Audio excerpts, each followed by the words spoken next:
Good afternoon and welcome to Next Steps. This is our episode on financial preparation for Jesus' return. And we're talking this afternoon about debt freedom and building wealth.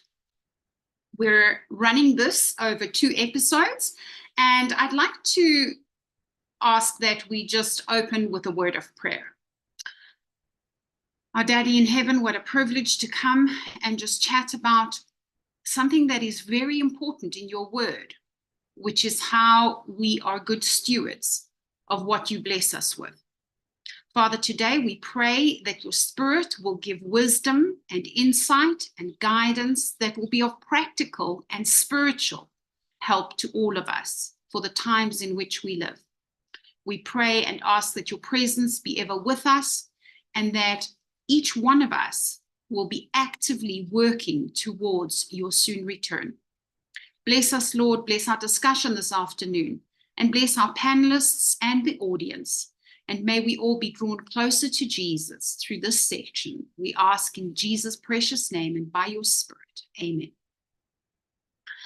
Our speakers this afternoon, or panelists this afternoon, are Brother Joe Lello. Joe needs no introduction. He is part of the Advent Hope Online team, and he has some nuggets of wisdom I know that he has accumulated over the years, and we thank you, Joe, for that, your willingness to be here. And then Brother Merilyn Pretorius, I think we all know him. He is our resident missionary country living specialist, especially when it comes to the setting up of outposts. Then we've got Merilyn van der Walt, as usual. Merilyn also living the country living experience and having experienced God's divine intervention to lead their family into the country. And then we've got a new panelist with us this afternoon, Pastor Jan de Toy. Now, Pastor Jan de Toy is currently a minister in the Northern Conference, and he, just to give a little bit of a bio, he has a master's in theology in Christian ethics from the University of Pretoria, and studied theology at Heidelberg College. And we are very blessed to have him from Middelburg in Mpumalanga with us today. I hope that information is still up to date, Pastor Jan. But we look forward to this afternoon digging into some of the questions that some of our viewers have shared and some of the team have shared as well.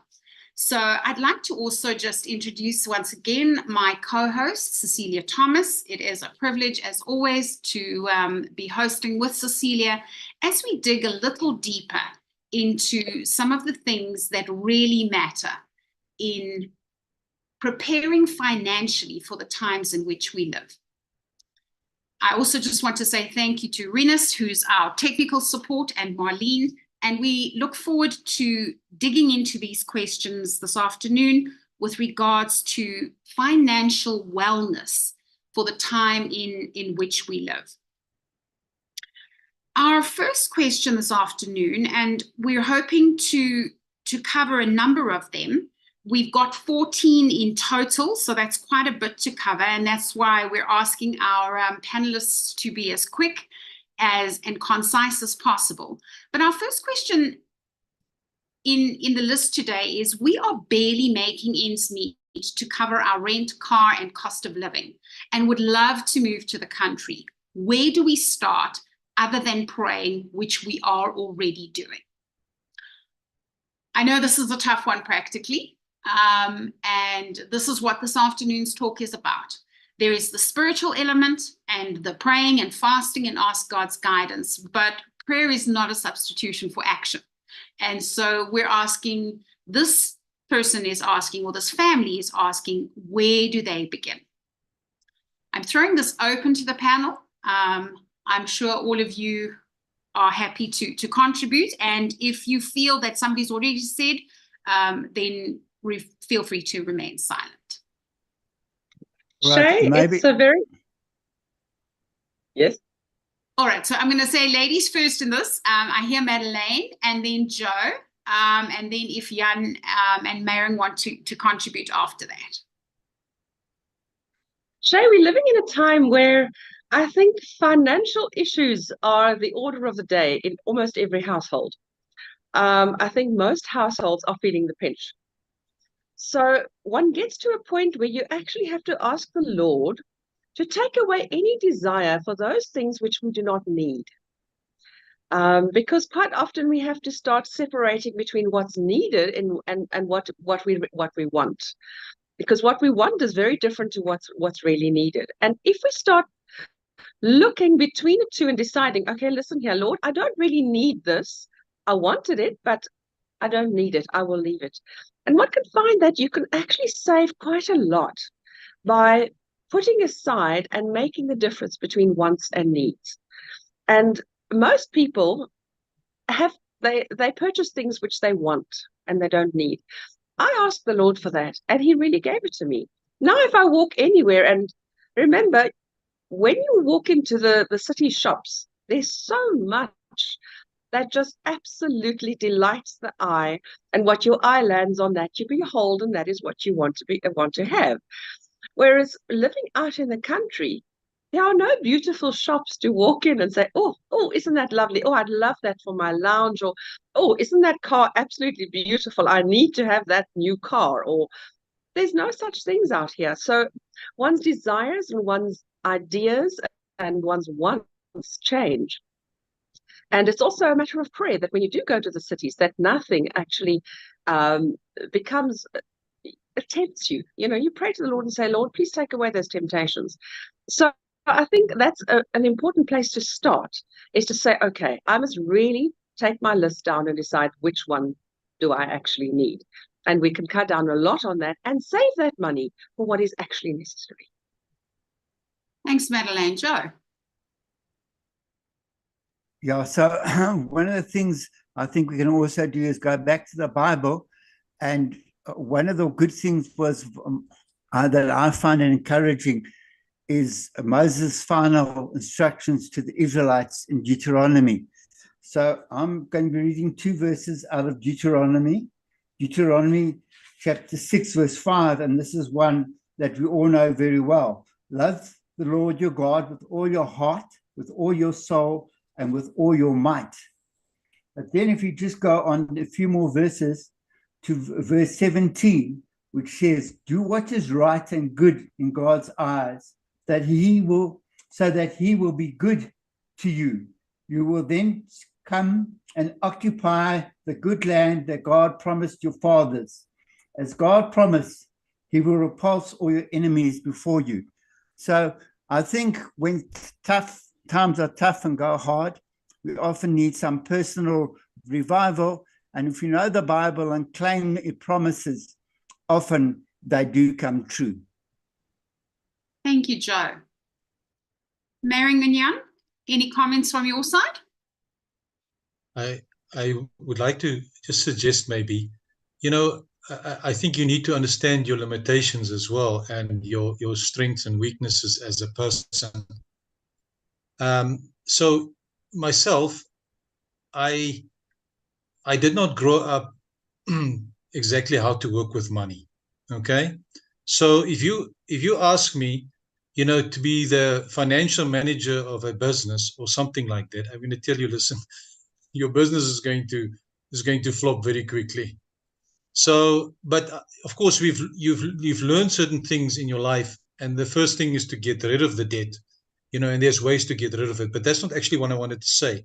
I say if you feel you need financial advice, then talk to people.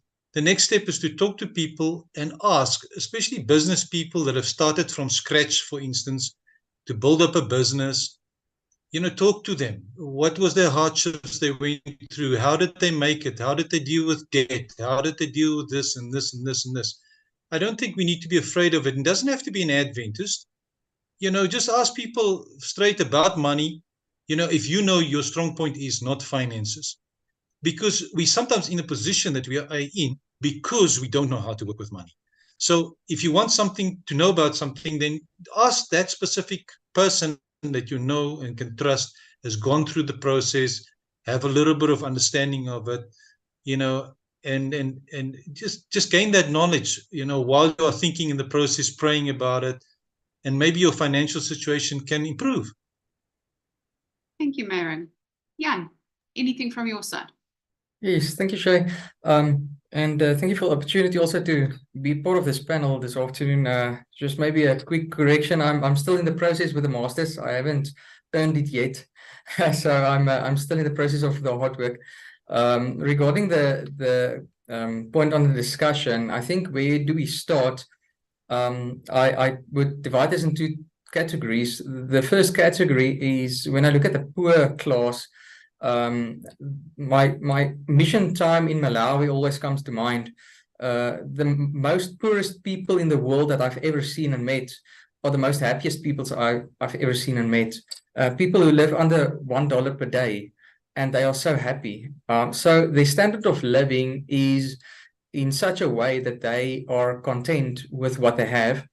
And that brings us to the middle class now, I believe, which is our audience. I do not want to repeat everything that was just said. I think that was very well said. But again, when we start somewhere, for me, I think we start with budgeting. At the beginning of the month, you have to sit down and you have to make the numbers. You have to know what is your income, what your expenses. So whenever we started anywhere, I would say to budget. And then the challenge is, of course, to keep with the budget. To draw up a budget is easy, but to keep with the budget, it's quite something else. But thank you, Shay. Thank you very much. So what I'm hearing you saying is that from just the nuggets that we are learning this afternoon is that we need to make God part of every purchase decision that we make. We also need to be claiming his promises, and we need to know the limits of our skills. And then, yes, the big budget word is critically important, because once we know the numbers, we can make those more informed decisions. Thank you for that, panelists. I think that's great insights to that first question. Marlene, Cecilia is going to be asking the second question, which is just as important. Thanks, Cecilia. Yeah, so we've got a lot of people on this platform are no longer that young, and our children are ready to go to varsity. So we can also not afford to send them to varsity, many of us, and they won't necessarily get bursaries. So is all debt wrong? If we were to get a study loan or even buy our vehicles on HP or having to get a bond for our homes, are all debts bad?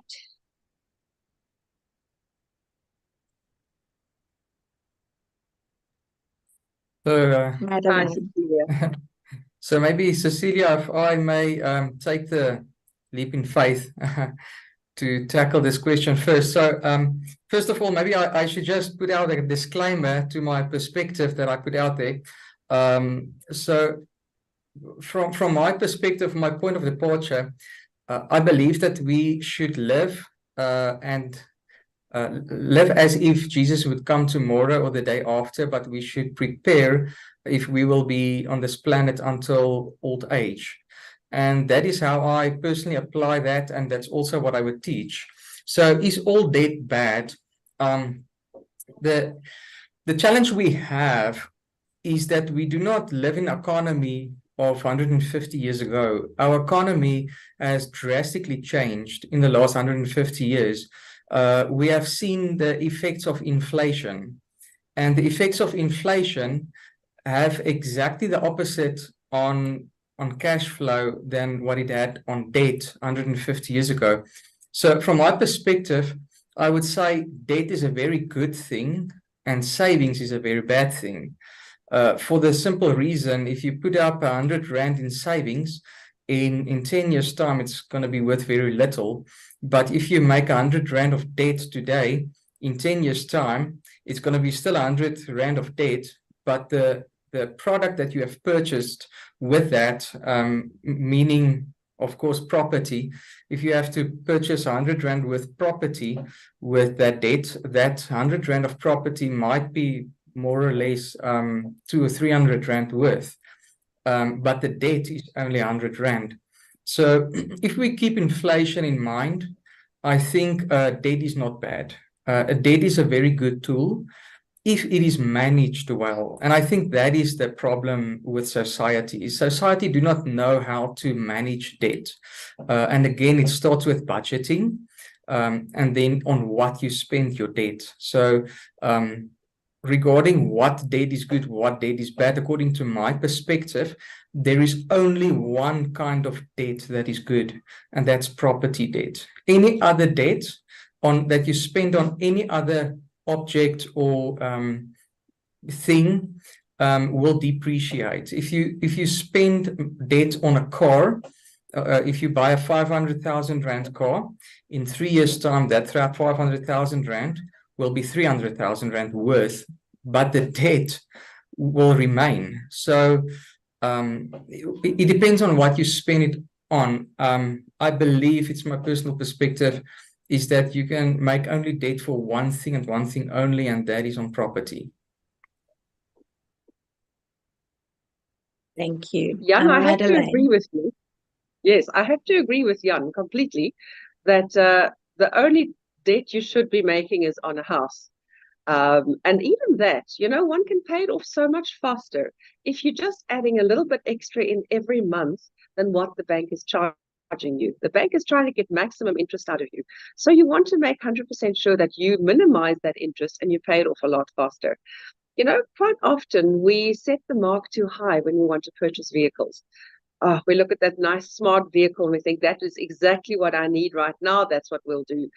But whereas if you start off with something small, pay it off, not pay it off, save for it. And then every month you put aside money for the next vehicle. You don't have to go into debt for a vehicle. So by the time you have enough money, you can purchase your next vehicle.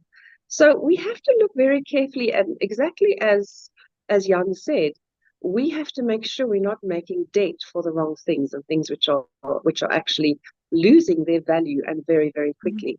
And there's one thing we should never make debt on, that is clothing or food. Those are two items, and I find a lot of people are buying that on credit. I watch them at the tills and I'm like, man, you should never buy that on a credit card. Rather have a piece of bread, but don't buy all the niceties on credit cards. No matter who's coming to visit, don't overspend on those sort of things, because those are the things that get you into trouble. And we need to keep out of trouble. Even with your household, of the house that you've purchased, or if you have purchased property, pay it off as quickly as possible. That would be my advice to anybody. Right. So I'd like just to come in here because one has to also say, if you're going to go into country living, how are you going to survive? And if one of the ways you are going to survive is by making income, then you have to look at debt. You can't get away from it, especially if you're farming. I cannot start a farm without an implement. I cannot start a farm without seed and fertilizer and et cetera. So I'm not a fundi on for financials, but just as you work out a budget for your household, if you're moving into the country and you have a business plan, and this is what I'm specifying here, you must have a business plan, and that business plan has to be God-led business plan, not by yourself. And from there, you can go forward. And just a short one testimony of my own. After my divorce, I was down and out. The bank took away my check account. They took away my credit rating, et cetera. And I battled for a long time to come. And I've been supplying a large corporation that supplies the supermarket chains, and for a number of years. And I kept asking, can we get a contract? And they said no. When I was at my lowest point, and I've told you people about my hail story, after my final hail story where I was down and out and had nothing, the company phoned me and said, are you going to come in and sign the contract? And I said, what contract? And I came in, and with that contract, I could go to the bank and ask for a truck. I couldn't find a truck. I was looking for a truck for about 2 months. First, I went to the bank and said, will you give me credit? And they said, yes. Where 6 months before, I couldn't get even a check account. All of a sudden, now I could get credit to buy a vehicle. I looked for a vehicle, and with the amount they gave me, I could only find a clapped out vehicle. And I wanted a good quality vehicle. I travel during the night hours. I can't suffer a breakdown. And I drove past and I bought a Mercedes-Benz truck. I bought a Mercedes-Benz truck in my budget. And when it wasn't on a route I normally drive, I was off my normal driving route, and I passed it, and my eyes popped out of my head when I saw the truck and the price on the truck.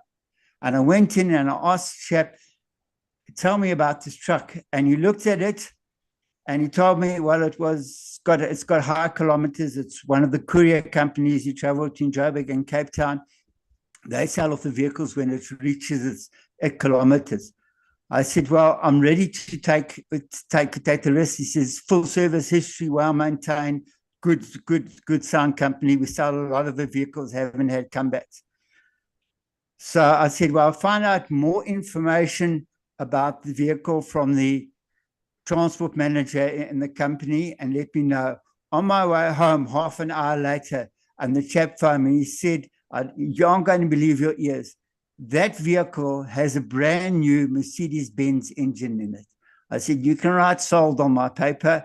I'm going to the bank. Lord has answered prayers.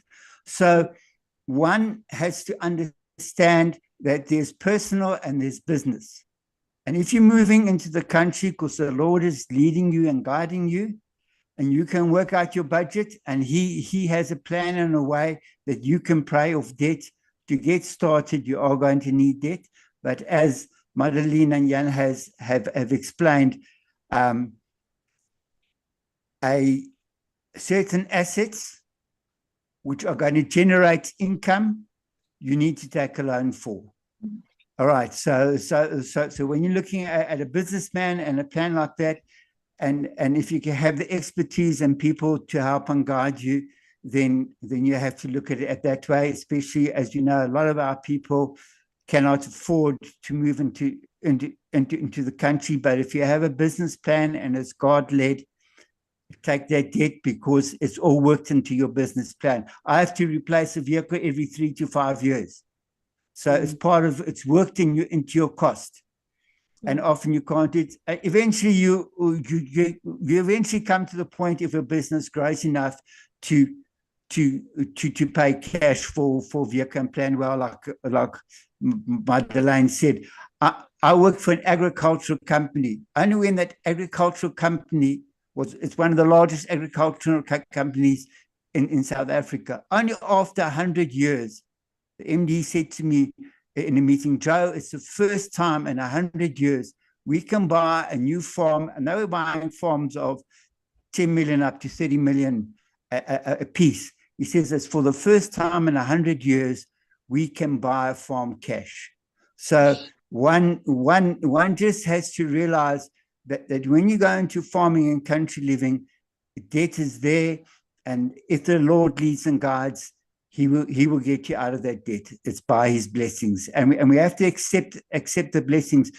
One of the things is sabbatical year. Sabbatical year, the Lord says, plant in faith in your 6th year. If you follow these instructions, I will make your crop 3 times bigger in the 6th year. You will have enough food until the spring of the 9th year. So often things have to be done in faith. Thank you, Joe. Before we go across to the next question, and we'll let Merilyn start first, I also just wanted to mention, if you do have debt and you've got investments, please pay off your debt first. Your interest on debt is higher than the interest you get on your investments. So rather first pay off your debt and then start saving again once you're debt-free. Sorry, I needed to give that 1 cent, my little 2 cent worth over there. But Merilyn, over to you for the next question. I'm not sure that everyone that wanted to speak to that point did. Okay, we're good to move on. Thank you. And I think we've got a question here. Would it be a good idea to buy a house in this economy when we suspect that there is a world economic collapse on the way? I must be honest, it's interesting how banks work when it comes to property. We saw them suspend a lot of their normal clauses during the economic crisis of COVID, etc. And I've seen many people still being able to retain their houses. So I still personally believe that that is the best asset if you are going to go into debt. But that might be something we can explore in our next program, if that's okay with you. How can I get out of debt faster is our next question. I'm going to start with Merilyn. He was quick on the button. And then I'm assuming we'll, if we can go Merilyn, Pastor Jan, Merilyn, and Joe last. Some practical. I think we have laid the foundation on all our answers, how to get out of the debt with the budget, have a plan and so forth. And the word yes to me is discipline when it comes to, getting out of debt, especially discipline with your finances. Merilyn also mentioned that, you have to know your income, expenses, and, I'm going to live frugal for the next 6 months or a year. I want to reach this goal specifically. I want so much debt paid off in this next 6 months or year. Talk it out with your family. If you're alone, of course, it's a bit easier. But if you have a family, and tell them your plan that you have, or sit with them and they can give you ideas, just as a family planning together, because it's going to impact those around you. If you start thinking, I want to get rid of my debt, and you start doing that without your wife being on board or your children on board or whatever.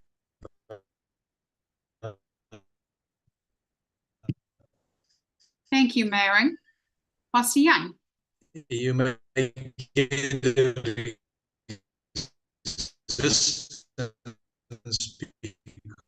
I think Merilyn has a poor signal. Merilyn? 6 months, you just want to eat. All right. It seems that Merilyn's signal's not particularly good at the moment. Signal's a bit bad. Yeah. Do you want to maybe just switch off your video and share with us that last bit?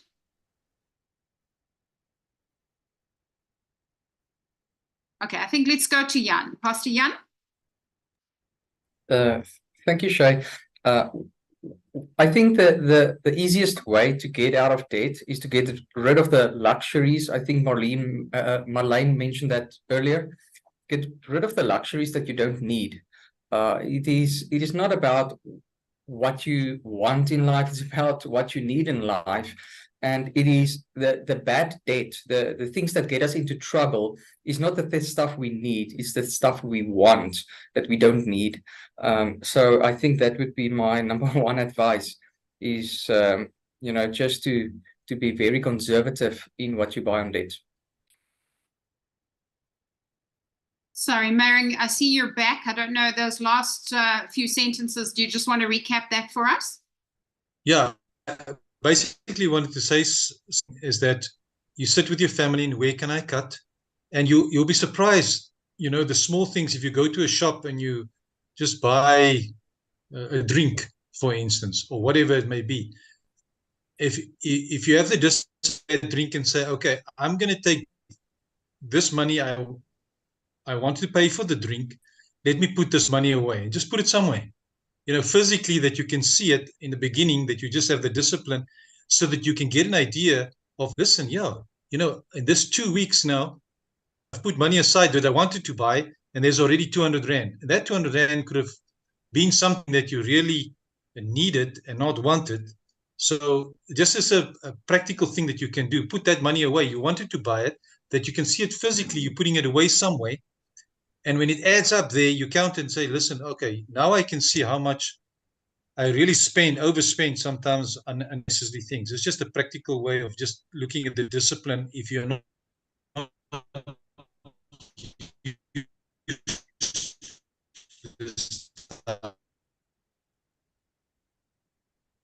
All right. It seems we've got some connectivity issues there. Merilyn, on your side. Yes, I want to just first answer the question of the man, or somebody mentioned about the economy collapsing and all that sort of thing. Yes, that is true. That is looming on the horizon. We cannot look past that. We have to be very careful. We don't want to be stuck in a position where we want to leave the cities and we have huge debt within the cities, because you are slave to those whom you owe money to. So you cannot just up and leave. So I would suggest that you pay your debt off as fast as possible, but also wanting to get out of the cities, you don't necessarily have to buy a property. There's so many places, so many farmers who have open property. They've got a few farms and they've got sheep or cows or cattle or whatever on their farms, and their houses are standing empty. And if they could just get good people to stay in the house, they won't charge the money for it.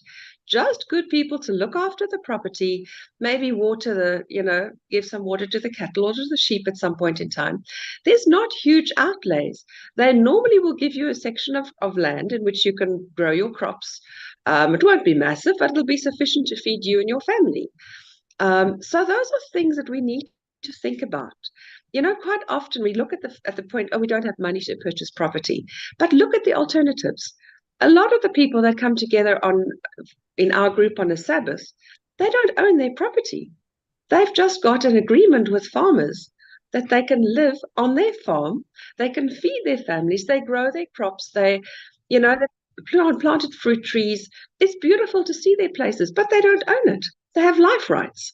So there are many ways in which we can do this, which we haven't thought of.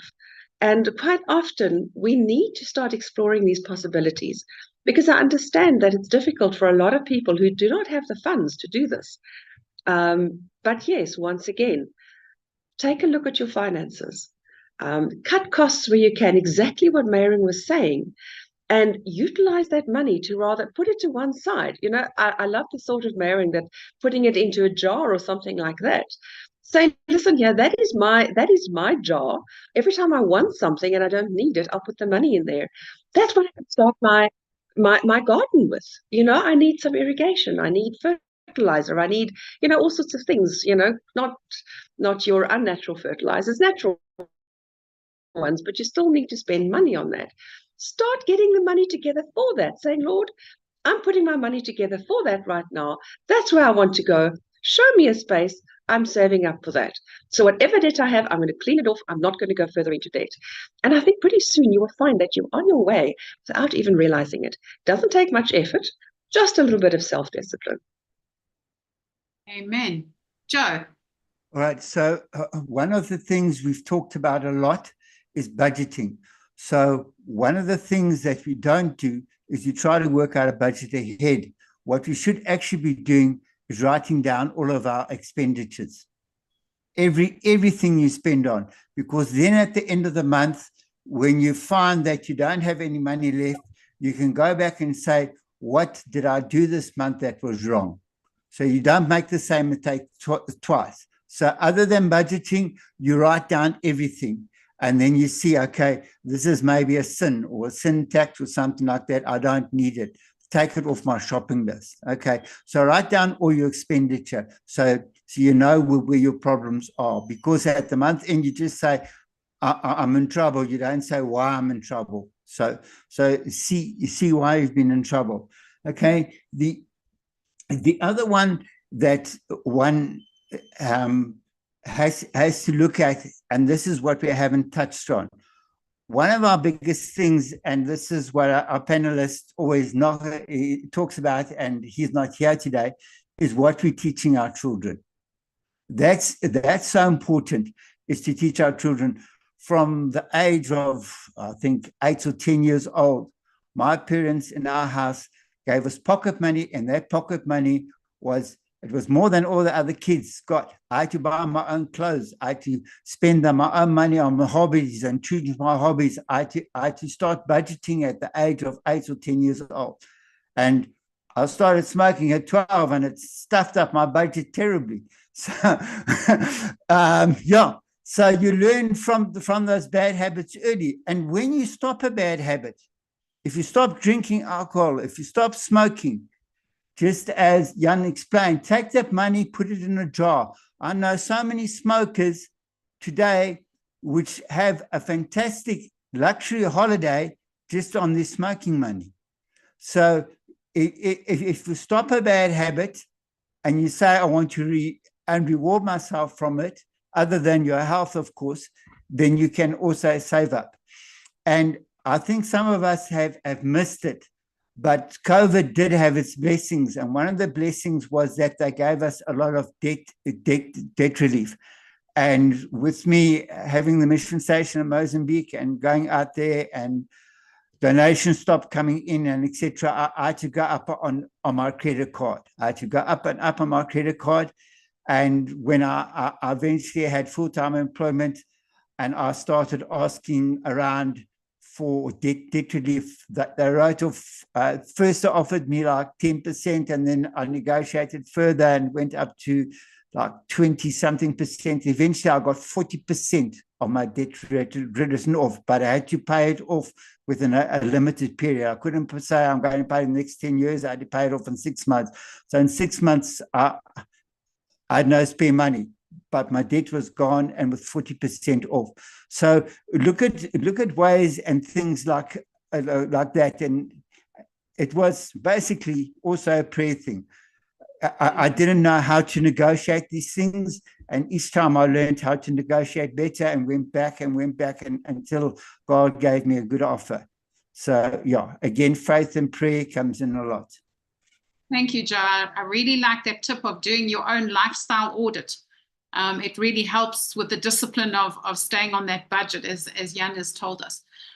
We've got a question and I think maybe if we can get to it at the end, about making good sound decisions. But Cecilia, you've got our next question. Yeah, and I almost think Joe has answered half the question already. My question is, what can we do to earn more income, other than maybe giving up smoking? Anyone got good ideas of how to earn more income? Maybe if I may jump in here, the reality of the matter that we live in the past 2 centuries is that we think there's a poor class, a middle class, and a rich class, which is false. There's only a rich class and a poor class. The middle class is a kunsmatig. What do you call kunsmatig? Artificial. Thank you. It's an artificial class, the middle class. Our middle class is actually the poor class with cash flow. That's all. What happens is that you trade your time every week, maybe 8 or 10 hours a day, for cash, and that's the way of living. And we generate an income from that. But the moment we get retrenched, the moment we lose our jobs, we are in the poor class again. So we have to really understand that that the middle class is the poor class with cash flow. So the first thing about income, if you want to increase income, you don't want to increase your earned income. You want to increase passive income. And the best way to earn passive income, I believe, still is in property. And that's why I say the only debt that's worth making debt is in property. And of course, we can have a huge discussion just on property. We don't have time on that. But what you buy, where you buy, when you buy, everything is very important. But when you make an income, you have to generate a passive income, something that doesn't take up your time, something that you don't have to spend energy on. And the best is get someone else to pay off your debt. put a tenant in that apartment. Start small. Buy a small apartment in the beginning, get a tenant in, let them pay off that debt.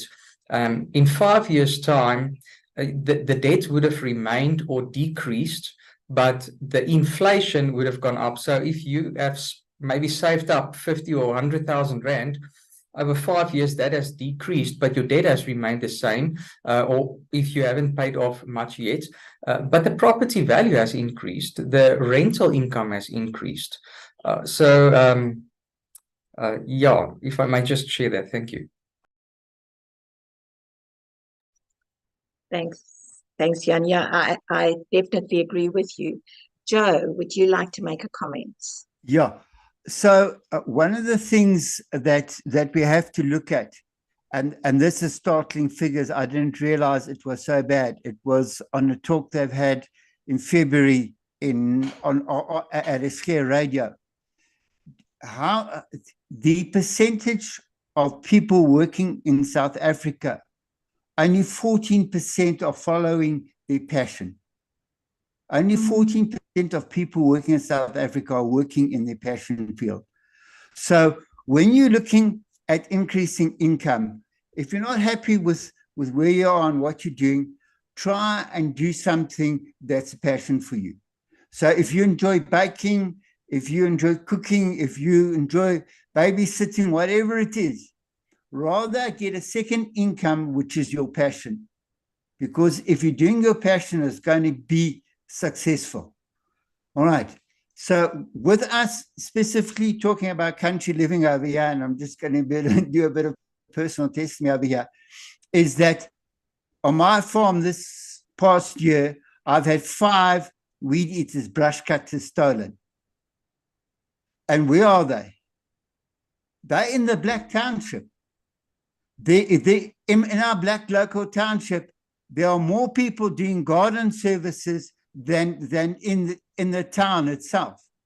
So what I'm basically trying to say over here is, if you're looking at country living and you want to do it and you're staying in a flat and you don't have a piece of ground, go and do garden services. If that's your passion, go and you don't have to always cut lawn.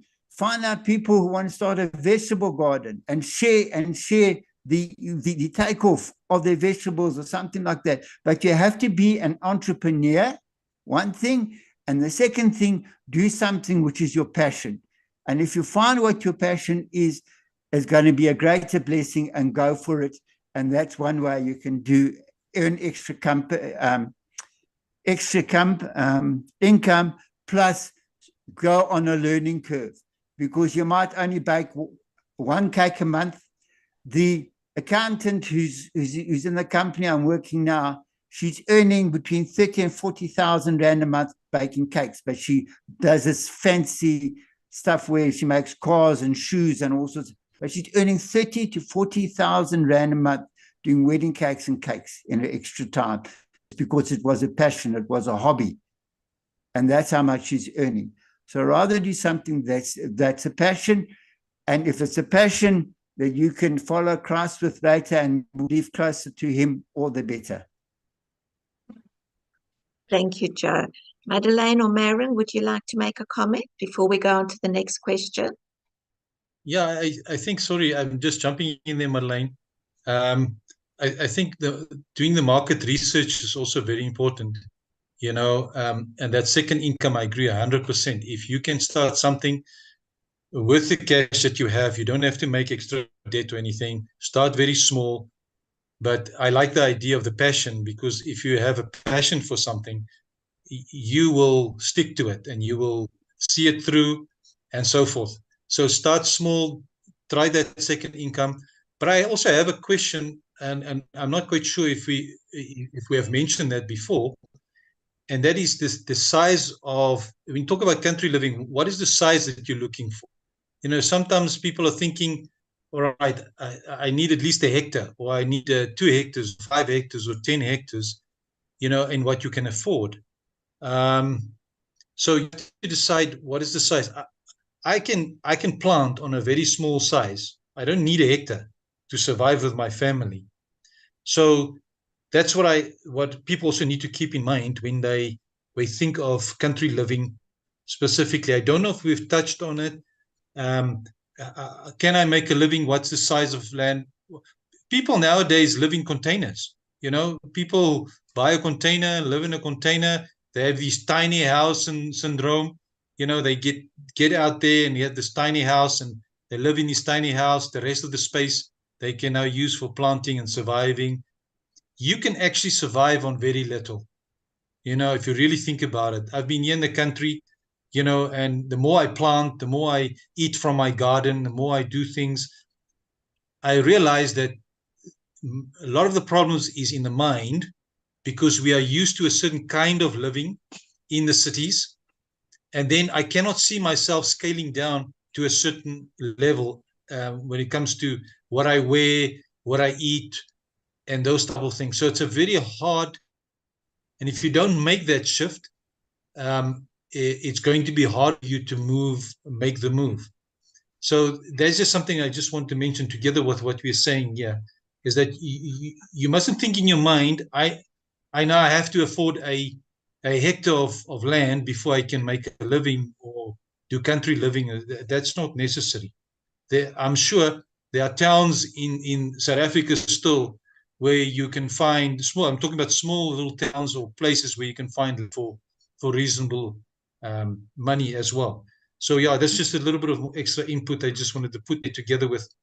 To me, the extra income would be something. Try something else. Make it your passion. Thank you. Merilyn, do you want to make a comment or not? Okay. Merilyn? One of my favorite business motivational speakers says that you need to see if you can duplicate what you're doing for your current boss to serve other people, other of God's children, and generate an income there. And I think that's a very powerful statement, something that you already know. See if you're an accountant, for example, if you can do books for somebody else, obviously within the ambits of your contract of employment. But many people have started off that side hustle. And I think in light of what Spirit of Prophecy counsels us to be self-employed, and particularly towards the last days, that God will definitely open doors if we are committed in prayer and action. We've got a number of questions still to go, and I'm actually wanting to skip to one that is saving a good idea in our economy? Because I think this is a very important one to touch. We only have about 10 minutes left. So we can get back to questions 5, 6, and 7. But could we maybe speak to this specific topic? Because I think this touches all of us.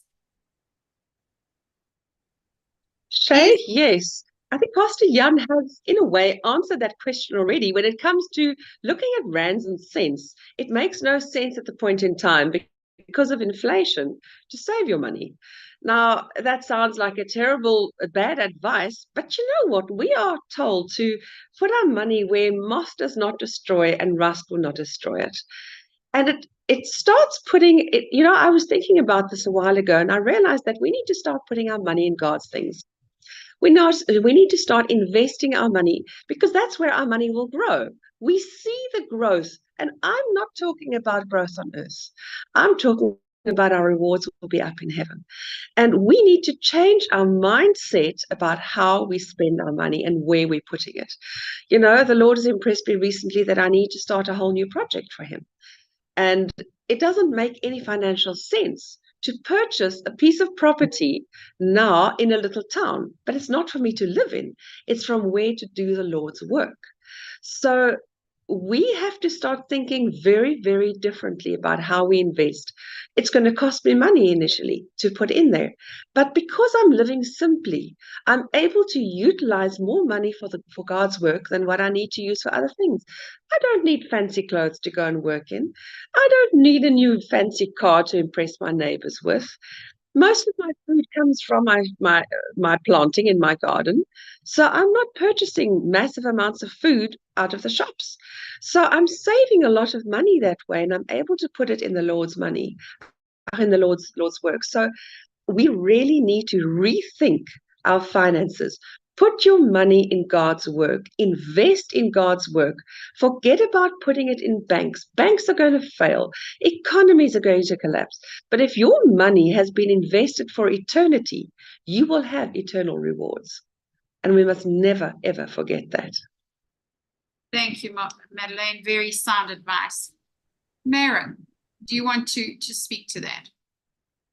Yes, I agree with that 100% what Merilyn is saying. I mean, I cannot improve on what she's saying. I mean, if you, in my life, I have given my life to God as a missionary, and so I never earned a lot of money. But if we give in God's work, then God sorts things out for you. It's not just in tithe giving. Tithe giving is the beginning, but you can be sure that God's promise in Matthew 6 verse 33 is sure. I've tested that. It's working.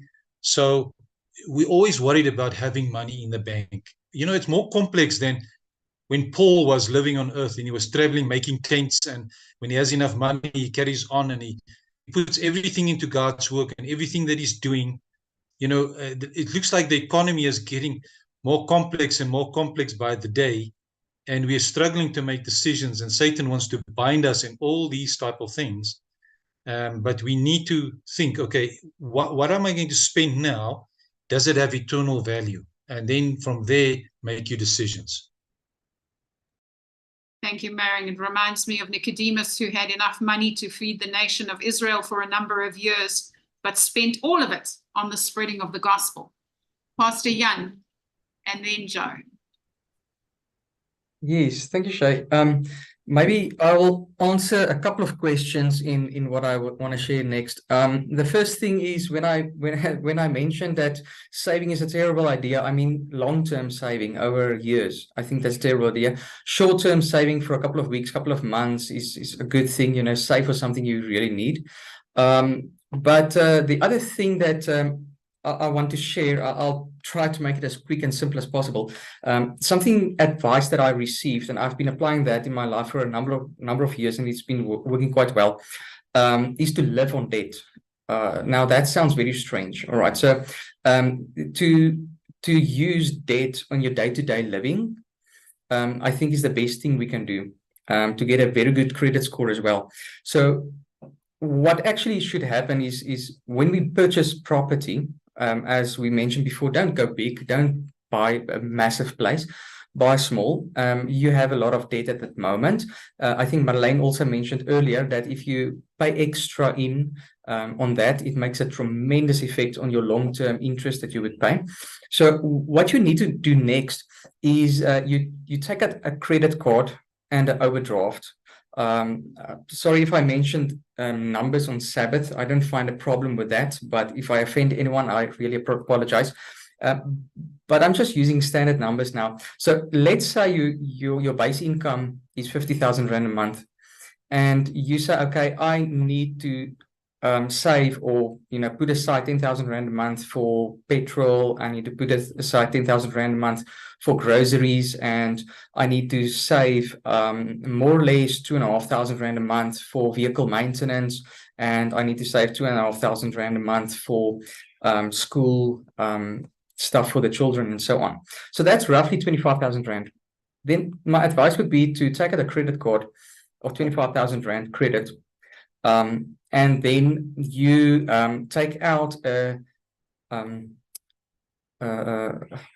what do you call a check on a overdraft on your check account of the balance of that. So that's another 25,000 Rand, so that your total debt is your exact monthly income.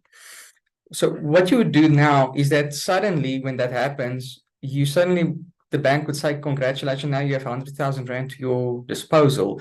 The problem people make then is they spend 100,000 Rand, which is the worst thing you can do. So the first thing you have to do is you take that 50,000 Rand that you have from your income and you transfer that to your access bond into your property account. All right, now if you purchase a place of 500,000 Rand, that's 10%. So if you just put 10% of your debt value in your access bond, that lies there. It's an access bond. You don't pay it off. So you always have access to that, but your interest gets reduced. So now you live on debt every month. You basically use your credit card for those 3 or 4 things, and the other things you use your check card. At the minute or the moment you get paid by the end of the month, your overdraft is paid off completely. And 2 or 3 days later, you schedule a transfer to your credit card of 25,000 Rand. So your credit card is paid off completely. So you pay off your credit card every month. You pay off your overdraft every month. Your credit card is 55 days interest free. So you don't pay any interest on your credit card. You only pay a little bit interest on your overdraft, plus the overdraft facilities. I think that's about 96 or something, 69 Rand or something. But what you actually save on interest in your bond on the loan with the 50,000 Rand that you have set aside is more than that. So you earn actually, well, it's not lots. Okay, we're speaking about very little money here, but you earn a very good credit score because you pay your debt every month, and at the same time, it doesn't really cost you anything. So in that sense, that capital, that 50,000 Rand capital, you cannot spend that. You have to leave it in the access bond, because you have to, the moment you move from companies, or if you say, okay, I want to go completely debt free, you can immediately pay off your credit card, pay off your overdraft, and close that down at any given point in time. So that 50,000 Rand that you have put into the access bond needs to be in an access bond. Don't pay it off, because you might need that in the future. So I just wanted to share that. Thank you, Shay. Thank you, Pastor Jan. There's some different financial management techniques, teaching us some tricks of the trade. I know by simply paying an extra few Rand in the middle of the month as well on your bond, and just making, even if you take the same amount, but you split it, can make a real difference in reducing your bond. Obviously, making sure that that money is going off on the capital, and you have to let your bank make sure that that's not going off on the interest portion. Joe, we are running out of time. We've got 1 minute left. Can you speak quickly? Yes, I'm going to speak quickly. So what Jan is saying is, if you have the intelligence and knowledge, use it to your benefit. And so often people say no. So it is good to maybe have an account at Edgar's or a cell phone account or something, so that you are at least creditworthy, because we're living in a world of mammon, and it's companies and creditors and etc. So that in a day of crisis, and we never know, that's an accident, sudden illness, etc., that people see that you are a good and faithful and trustworthy person. Joe, thank you very much. Skalk, I just wanted to mention, speaking to your question, if your property that you're considering cannot also generate you income, I would implore you to reconsider. Maybe God needs to give you something a little bigger and better in order for it to also generate income. Beloved, I trust that you've had a blessed afternoon with us at Advent Hope Online, and we look forward to having you join us for the next Steps program, which will be on the first Sabbath of next month. To close off, I'm going to ask Cecilia to close in prayer, but I just want to thank all of you, our panelists, for being here, for the great advice as always, and for each one of you as our audience. We trust that God is going to do some amazing things with the skills that he's blessed us with. Thank you, Cecilia. All right. Before Cecilia prays, I just want to give the people some reading. The Adventist Home, chapter 61, Principles of Family Finance. The Adventist Home, chapter 61, Principles of Family Finance. Thank you, Joe. And yes, for those of you who don't know about a concept called Beehive Ministry or evangelism, go and Google it. Ellen White had some amazing ideas about entrepreneurial evangelism, and we'll be touching on that and getting some other expert financial advice in our Next Steps program. Thank you, Cecilia. Thank you. Let us bow our heads in prayer. Our most gracious Heavenly Father, we thank you once again that we have a platform such as AHO to come to for difficult questions to be asked, and for wonderful answers to be given. Lord, we thank you also for all the many blessings you've bestowed upon us, Lord. So often we're unaware of them, but this morning or this afternoon, I want to thank you for them. Lord, I pray that the messages or the lessons that we can take from today, we can take with us into the new week that's about to start. We pray this all in Jesus' name. Amen. Thank you, everyone. Please feel free to join us for Advent Hope Online's Sabbath closing program. And if you're available tomorrow evening, we have a power half hour of prayer, and then our program begins again next on Wednesday night prayer meeting and for Sabbath. Be blessed.